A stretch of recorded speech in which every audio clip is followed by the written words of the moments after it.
she begged, her voice trembling. "I don't want to eat this." But the cruel daughter-in-law stubbornly put a plate of stale leftovers in front of the millionaire's mother until the sun rose unnoticed.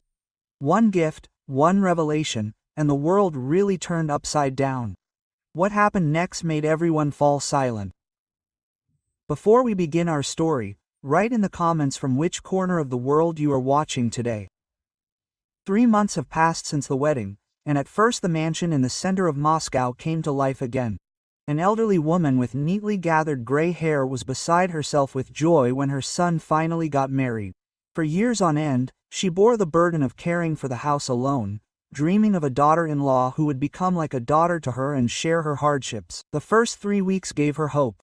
The young wife, always bright in her scarlet dresses and impeccable heels, helped her mother-in-law sit down at the table, offered her hot borscht and even called her mom. In those days, the elderly woman quietly prayed thanks to fate. She told neighbors on the phone that her son had chosen correctly, that her daughter-in-law was respectful and kind. It seemed to her that the widow's loneliness was finally receding, but the masks were not forever. It all started with little things. The young wife stopped serving fresh food. Her husband got a full plate, a little less for herself, and her mother-in-law was handed scraps, crusts of bread, a spoonful of cold peel-off. At first, the elderly woman was silent, thinking that this was an accident. Maybe the cooks messed something up, she convinced herself. But then the comments began. "At your age, you don't need so much," said the daughter-in-law one evening, moving half a plate of food closer. "Your body is not what it used to be," she added another time, "so should we waste good meat?" When her mother-in-law asked for tea, her daughter-in-law smirked. "Hot tea is bad for your teeth. I'll bring you some leftover goodies."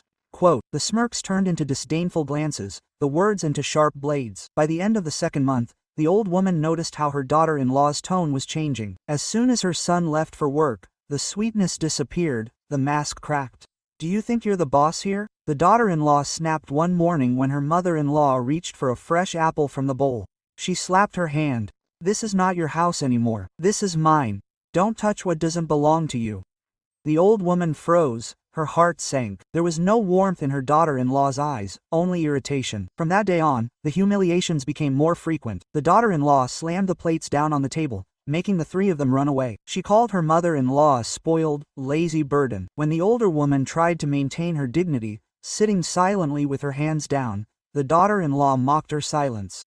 "Look at her," she muttered, loud enough for the maids to hear. "They pretend to be saints, but they are a shadow sucking the life out of this house." The night was getting heavier. The older woman cried quietly into her pillow, whispering apologies to her late husband for not being able to protect herself better. She waited for her son to notice, but he worked late, was often away on business trips, and did not see the cruelty happening in his own home. And yesterday there was a grand event. The mansion on Rublyovka was full of guests, business partners, politicians, neighbors. The dining room was bursting with dishes, peel-off, roast lamb, trays of desserts. Laughter echoed, music played. The daughter-in-law stood in the center, beaming, holding her husband's arm. The perfect hostess. To guests, she was impeccable. But the mother-in-law saw the truth in her eyes. Cold, calculating, sharp. This morning, the cruelty had returned even more venomously. The servants had cleared away most of the dishes, but the remains, uneaten, greasy, sour, still piled up in the kitchen. A frail old woman, tired and frail, came in to make herself a small bowl of porridge. Before she could reach the jar of cereal, the daughter-in-law appeared. Her heels clicked sharply on the tiles. "Porridge," she said mockingly, crossing her arms. "Why bother? There is plenty of food right here." She pointed to the remains. Meat coated in congealed fat, rice lumped together. The mother-in-law frowned. "This food is spoiled. It is not edible." "For me, yes," the daughter-in-law replied coldly. "But for you, it is just right. Why let it go to waste?" She picked up a plate, scooped up a handful of cold, rancid curry and placed it in front of her mother-in-law. The smell made her sick. The old woman's lips trembled. "Please," she whispered, "make me eat this." The daughter-in-law leaned closer. Her voice was full of venom. "Will you eat what I give you or not eat at all?" Tears welled up in the old woman's eyes. "I raised my son in this house, and I am his mother. You cannot disgrace me like this." The daughter-in-law laughed. Her voice was sharp and prickly. "Mother, that title does not feed anyone. You are just dead weight here. If you're too proud to eat, maybe you don't deserve to eat at all." The mother-in-law tried to stand up, but her knees buckled and she collapsed back onto the floor. The plate toppled over, sauce splattering down her skirt, staining her blouse. She sobbed, clutching her hand to her chest. Quote, "You pathetic old woman," the daughter-in-law spat, grabbing a lump of cold rice with her manicured hand. She thrust it toward her mother-in-law's lips. Quote, "Open your mouth, eat it now. Every last crumb. You have no choice."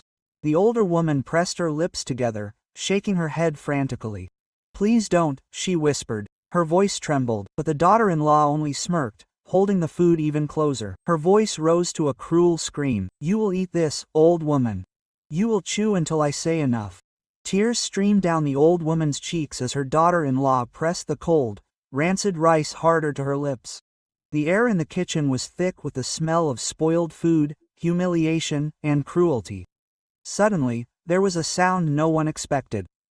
The sharp thud of shoes on the marble floor. The daughter-in-law froze. The mother-in-law's sobs died down. The son stood in the doorway, wearing a blue suit with his tie gaping open, his suitcase still lying by the stairs from his trip. He had not said he would be back early.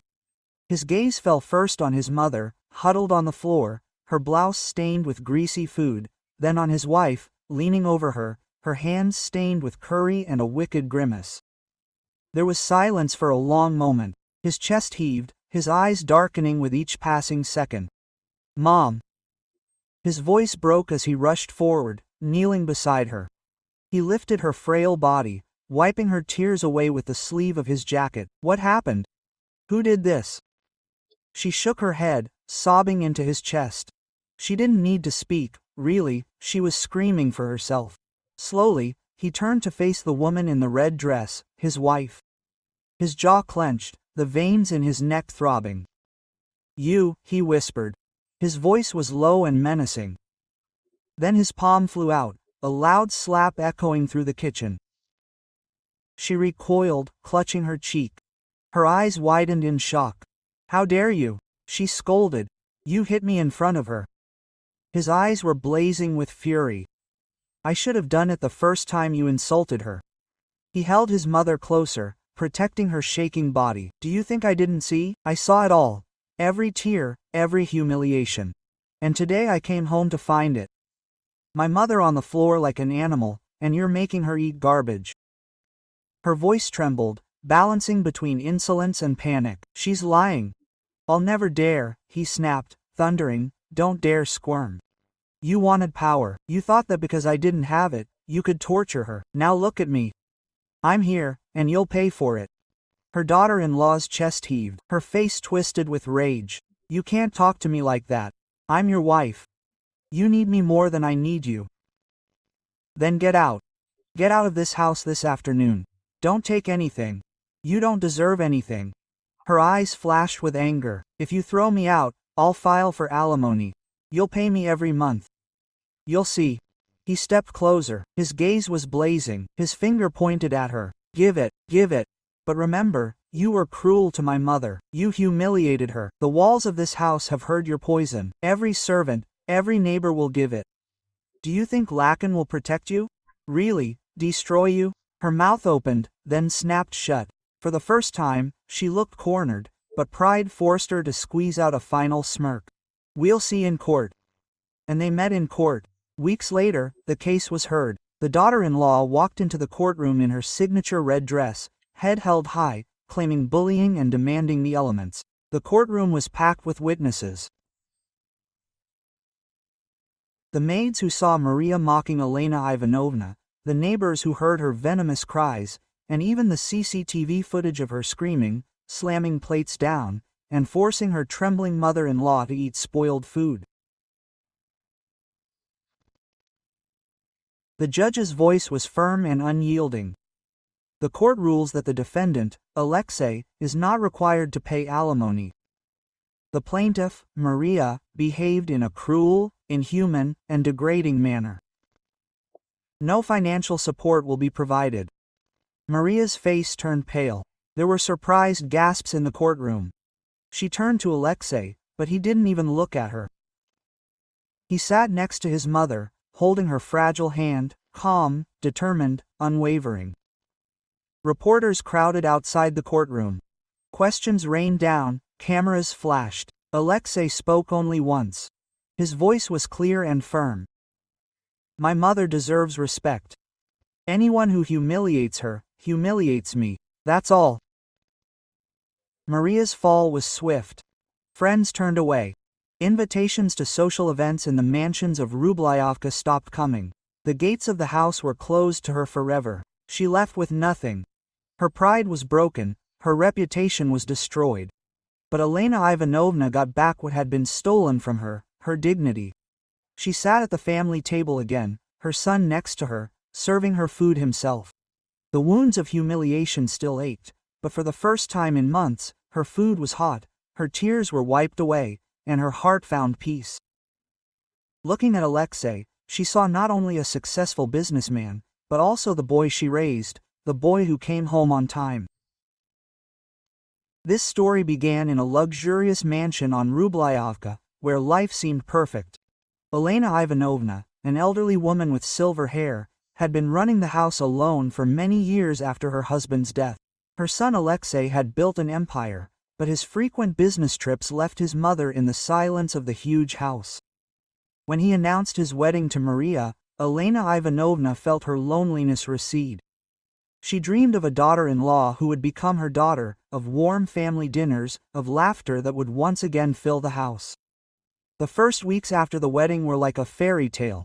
Maria, in her bright red dresses, helped Elena Ivanovna sit down at the table, treated her to hot soup and called her mom.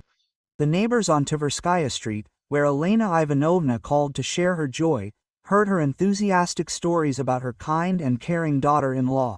But the illusion did not last long. Maria began to change. Food for her mother-in-law was becoming scarce. Instead of aromatic pilaf or cutlets, crusts of bread and cold buckwheat.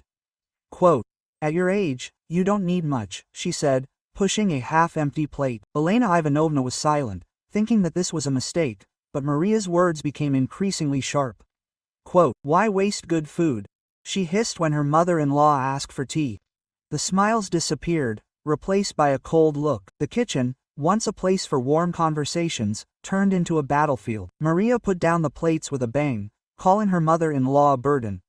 Quote, "Do you think you're the boss here?" she screamed, taking an apple from Elena Ivanovna's vase. The maids, hiding their eyes, heard everything, but remained silent. Elena Ivanovna cried at night, whispering apologies to her late husband for her weakness.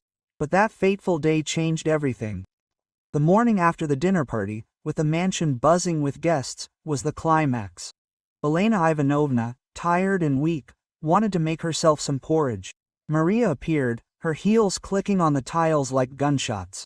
"Why porridge? Eat this," she snapped, pointing to the rancid remains of dinner. Elena Ivanovna refused, but Maria grabbed a plate of cold curry and forcefully brought it to her face. Quote, "Eat or don't eat anything," she screamed. And then Alexei walked in. His unexpected return was a turning point. Seeing his mother on the floor, in tears, her blouse ruined by food, he understood everything. His rage was like thunder. The slap he gave Maria echoed in the house, a symbol of her fall. He protected his mother by banishing the wife who had betrayed their family. After the trial, life in the mansion changed. Elena Ivanovna, although she bore the scars of what she had experienced, began to find joy again. Alexei began to visit her home more often. Every evening he sat down with her at the table, talked about his affairs, laughed like in childhood. They drank tea together, remembering the old days when the house was full of love. Neighbors, having learned about what had happened, came with support, bringing homemade pies and kind words. Maria, however, disappeared from their world. They say that she tried to start a new life in another city, but her reputation followed her like a shadow. The social networks where she once shone fell silent. Her name became synonymous with betrayal in the circles where she dreamed of being a queen. If this story touched your heart, please support me with a like and a subscription. It will only take a second, and for me your support is a huge incentive to create further. Thank you and see you soon. Why?